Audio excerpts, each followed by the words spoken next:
Welcome all. इस video में Nifty का एनालिसिस देख लेते हैं कि कल किस डायरेक्शन में निफ्टी जा सकता है और ये जो पैनिक सेलिंग मार्केट में चल रही है क्या यहाँ से कल भी कंटिन्यू होगी क्या, ये हम देख लेते हैं प्राइस एक्शन से और लेवल्स भी देख लेंगे कि एग्जैक्ट कौन सी लेवल्स है जहां हम ट्रेड प्लान कर सकते हैं। क्योंकि देखिए आज मंथली एक्सपायरी थी निफ्टी की, बैंक निफ्टी की, अच्छा दिन था और मार्केट में जो डिस्कशन हमने किया था उसी हिसाब से मूवमेंट भी आया। हमने डिस्कस किया था कि सपोर्ट्स यहाँ पे नहीं है, मैंने क्लियर बताया था आपको कि ये जो यहाँ पे सपोर्ट है 24,650, इसके नीचे अगर सस्टेन करता है तो नीचे के साइड ही रहेगा मार्केट। और आज आप देखो मार्केट डेली यही कर रहा है, जब से सेलिंग में है 3-4 दिनों से हम देख रहे हैं कि ओपन ऊपर होता है, दिन भर कहीं पे भी घूमे मार्केट लेकिन लास्ट में नीचे आके क्लोजिंग देता है और सेम वैसा ही हुआ है।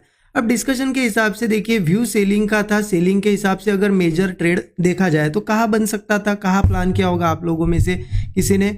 वीकनेस पे। क्लियर हमने देखा था कि वीकनेस पे ट्रेड प्लान करेंगे। अब वीकनेस कहाँ दिखी है मार्केट में? इस मोमेंटम में तो नहीं ले सकते थे क्योंकि यहाँ कोई सेटअप नहीं बना, फास्ट 2 कैंडल बनी, बीच में थोड़ा भी नहीं रुका मार्केट।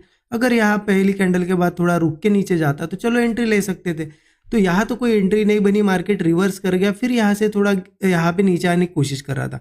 अब चलो यहाँ कहीं सस्टेन करता, वीकनेस दिखाता तो यहाँ पे ट्रेड ले सकते थे, बट मार्केट ने ऐसा नहीं किया।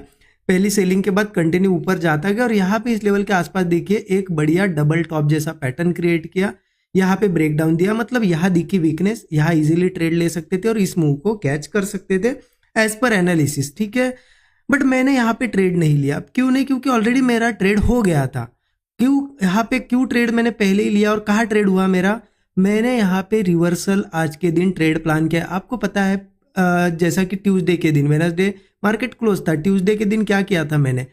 हमारा सेलिंग का ही व्यू था लेकिन उसमें भी मैंने एक बाइंग का एक क्विक स्काल्प किया था और बहुत अच्छा प्रॉफिट बनाया था, वो भी सेंसेक्स में, ठीक है। और आज भी मैंने क्या किया, आज बैंक निफ्टी में ट्रेड किया। अक्सर आपको पता है मैं सिर्फ निफ्टी में ही ज़्यादा ट्रेड करता हूँ, लेकिन अब क्यों मैं अलग इंडेक्स में कर रहा हूँ, मतलब आज बैंक निफ्टी में किया, ट्यूसडे सेंसेक्स में किया, क्योंकि देखिए सेंसेक्स की मंथली एक्सपायरी थी ट्यूसडे, आज बैंक निफ्टी की और निफ्टी की मंथली एक्सपायरी थी। बट बैंक निफ्टी के प्रीमियम्स मुझे निफ्टी से बहुत ही ज़्यादा अच्छे लग रहे थे और रिस्क रिवार्ड बहुत ज़्यादा मुझे यहाँ पे दिखाई दे रहा था, तो इसलिए बैंक निफ्टी में ट्रेड प्लान किया। कहाँ ट्रेड प्लान किया मैं? बैंक निफ्टी का चार्ट अगर दिखाऊँ आपको तो देखिए ये है बैंक निफ्टी का चार्ट आज का, और देखिए ये आपको लाइन दिख रही है, ये यहाँ पे एक जोन मार्क करके दिख रहा है, बस एग्जैक्ट यही मेरी एंट्री लेवल है। और ये यहाँ पे मैं रिवर्सल ट्रेड क्यों 2 दिनों से प्लान कर रहा हूँ वो भी रीजन आपको बताता हूँ। पहले देख लीजिए कहाँ ट्रेड प्लान किया। देखिए मार्केट यहाँ पे नीचे आया, फिर ऊपर गया, फिर नीचे आया, जब यहाँ फिर से आया था तो इस लेवल के आसपास मैंने एंट्री ली और एग्जैक्ट इस टॉप पे निकाला और बहुत ही प्रीमियम फास्ट बढ़े। अब ऐसा क्यों हो रहा है? क्योंकि देखिए बताता हूँ आपको, इस मूव में प्रीमियम क्यों ज़्यादा बढ़े और उस दिन सेंसेक्स में भी क्यों यहाँ पे रिवर्सल में प्रीमियम ज़्यादा बढ़े, क्योंकि मार्केट अब गिर रहा है, आपको पता है सेलिंग मार्केट है, तो ऑब्वियस सी चीज़ है पुट के प्रीमियम बहुत ज़्यादा हाई होते हैं, पुट के प्रीमियम बहुत महंगे होते हैं और कॉल के प्रीमियम क्या होते हैं? सस्ते होते हैं कंपेरेटिवली पुट से। पुट के प्रीमियम महंगे क्यों है? गिर रहा है मार्केट, कॉल के सस्ते होते हैं। तो ऐसे में क्या होता है, कॉल के प्रीमियम मैनेज करने के लिए, मतलब मान लो अगर दोनों कॉल पुट 100 रुपये की होनी चाहिए तो पुट क्या होता है ना 130 के आसपास ऐसा ज़्यादा होता है और कॉल मान लो 80 है, तो उससे क्या करना है, मैनेज करना है। तो इसलिए एक अपसाइड का मूव फास्ट आता है और मार्केट में प्रीमियम बहुत बढ़ते हैं, बस वही मूव में कैच करने की कोशिश कर रहा हूँ। इसीलिए मैंने इस दिन भी यहाँ पे ट्रेड लिया और मैंने आपको ट्यूसडे के दिन ही बता दिया था कि ये ट्रेड कैसे बनते हैं। मार्केट का मेजर व्यू नीचे का होता है, मार्केट को नीचे जाना होता है, लेकिन मार्केट एक फेक ब्रेकआउट दिखाता है। आपको ट्यूसडे ही बता दिया था कि ऐसे भी मोमेंटम हम कैच कर सकते हैं, ठीक है। चलो अब देखते हैं कल कैसे ट्रेड प्लान करना है। उसके लिए हम चलते हैं निफ्टी पे और निफ्टी का मैं डेली चार्ट ओपन करता हूँ। तो निफ्टी के डेली चार्ट पे हम चलते हैं और देखिए इसके पहले एक कल का एनालिसिस पूरा आपको डिटेल में बताना इसलिए ज़रूरी होता है, थोड़ा टाइम उसमें जाता है, लेकिन आपको समझ में आता है कि लाइव मार्केट में क्या थिंकिंग रखनी है, कैसे ट्रेड करना है, इसलिए मैं आपको एक्सप्लेन करता हूँ, ठीक है। अब डेली चार्ट पे आ गए, बहुत ही सिंपल है मार्केट, यहाँ पे कुछ भी कॉम्प्लिकेटेड नहीं है, सिंपल सा एक स्ट्रक्चर था जिसका कि फेक ब्रेकआउट दिखाया मार्केट ने और सबको फंसाया और नीचे धीरे धीरे आ रहा है। मैंने आपको क्लियर बताया कि ये लो भी मार्केट अब यहाँ पे नीचे ब्रेक कर सकता है, बहुत ज़्यादा चांसेस है क्योंकि इसके नीचे सपोर्ट आ रहा है, जो भी अब यहाँ पे सपोर्ट है ना वो 24,170 के आसपास मुझे दिखाई दे रहा है, ठीक है। लेकिन देखिए ऐसा नहीं कि इससे पहले रुकेगा नहीं, हो सकता है वापस इस लाइन पे रुके क्योंकि ऑलरेडी 4-5 बार सपोर्ट लिया है, थोड़ा सा रुक सकता है, रिएक्शन आता है हर सपोर्ट का, इतने दूर से अगर गिरते आएगा तो इस सपोर्ट के आसपास हम थोड़े बाइंग ट्राई कर सकते हैं। मैं आपको डिटेल में आपको 15 मिनट चार्ट पे बताता हूँ, सो दैट आपको क्लियर ही हो जाएगा कि क्या करना है एग्जैक्टली। लेकिन एक चीज़ समझिए कि अब मार्केट गिरते हुए कंटिन्यू 3-4 दिनों से गिर रहा है, तो जरूरी नहीं है कल भी यहाँ पे एक रेड कैंडल ही बने। हो सकता है ऐसा हो कि अगले 1-2 दिन मार्केट यहाँ पे थोड़ा साइडवेज हो जाए और फिर यहाँ से तेजी से गिरे। तो अगर ऐसे कोई आपको रिवर्सल मूव जैसे दिखते हैं, मैंने ट्यूसडे भी जैसे कैच किया, आज भी जैसे कैच किया, तो आप आपके एक्सपीरियंस के हिसाब से उसे कैच कर सकते हो, लेकिन उसके लिए आपको थोड़ा प्रीमियम भी ऑब्जर्व करना पड़ेगा, पैटर्न भी समझना पड़ेगा, तब कैच कर सकते हो। क्योंकि वो मोमेंटम थोड़े मुश्किल होते हैं कैच करना। अब जो कंटिन्यूएशन में जो मतलब ट्रेंड के साथ जो चल रहे हैं ट्रेड्स, वो बहुत इजी मिल जाते हैं, उसमें आपको ज़्यादा दिमाग नहीं लगाना पड़ता। लेकिन वो मूव्स में क्या होता है, एंट्री एग्जिट भी क्विक होती है, स्कैल्पिंग जैसा आप कर सकते हो। मैं बताता हूँ आपको कहाँ कर सकते हो, क्या करना है।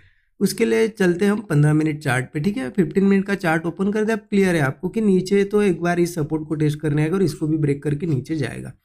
अब ठीक है, मार्केट मान लो डायरेक्टली गैप डाउन हुआ, इस लेवल के आसपास ही ओपन हुआ 24,300 के, तो कोई दिक्कत नहीं। इस लेवल के आसपास देखो, अगर वो सपोर्ट बनाने की कोशिश करता है, होल्ड करता है, ब्रेकआउट जैसा कुछ दिखता है, तो हम कॉल लेंगे।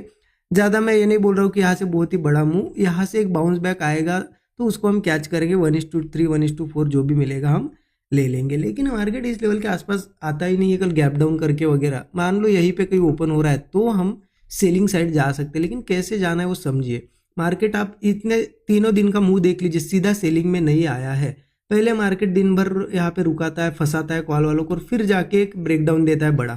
यहाँ पे भी देखो फिर जाके एक ब्रेकडाउन दिया। तो इसको क्या करना है ना, हम क्या करेंगे, ओपनिंग कहीं पे भी हो, फ्लैट हो, गैप अप हो, छोटी मोटी गैप डाउन हो, दो चीज़ों का वेट कर सकते हैं। एक तो कोई ब्रेकआउट बनने देंगे, क्योंकि ब्रेकआउट मार्केट क्या करता है ना, ऐसे में यहाँ पे कोई ऐसा ब्रेकआउट वगैरह बनाएगा कॉल वालों को फंसाने के लिए। हो सकता है थोड़ा बहुत ऊपर जाए, फिर जैसे वीकनेस दिखने लगेगी फिर नीचे आने लगेगा, या फिर ब्रेकआउट फेल होता है, तो ऐसे में हम पुट ट्राई कर सकते हैं। फिर नीचे के यही टारगेट होगी 24,300 वगैरह, या फिर स्टॉप लॉस के हिसाब से 1:3, 1:4 आप टारगेट ले सकते हो। तो ऐसा कोई ब्रेकआउट फेलियर, क्योंकि हमें ढूंढना है वीकनेस अल्टीमेटली। तो वीकनेस कब पता चलेगी, कि कोई ब्रेकआउट बन रहा है, स्ट्रेंथ आ रही है और फिर फेल हो रहा है, मतलब वीकनेस आ रही है। सिंपल है, ऐसा हम करेंगे। या फिर और एक चीज़ कर सकते हैं कि मार्केट मान लो यही कहीं ओपन हुआ, एक लो बनाया और फिर बार बार उसी के आसपास आके ट्रेड कर रहा है, मतलब वीकनेस है। ब्रेकडाउन पे हम पुट ले सकते हैं। नीचे के ये टारगेट्स होंगे, ये है नीचे फिर 24,170। बहुत ही बड़ा मूव आता है जो कि एक दिन में पॉसिबल तो नहीं लग रहा है, लेकिन आता है। तो ये भी लेवल ध्यान रखिए 23,700। यहाँ से तो सीधा वो 800-900 पॉइंट है, लेकिन बता रहा हूँ मैं, इन फ्यूचर ये भी लेवल्स हमें देखने को मिल सकते हैं।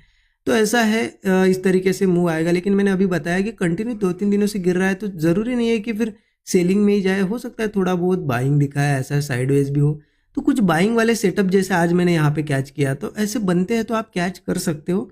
लेकिन वो आपको आपके एक्सपीरियंस के हिसाब से देखना पड़ेगा, आपको उन सेटअप्स की कितनी प्रैक्टिस है।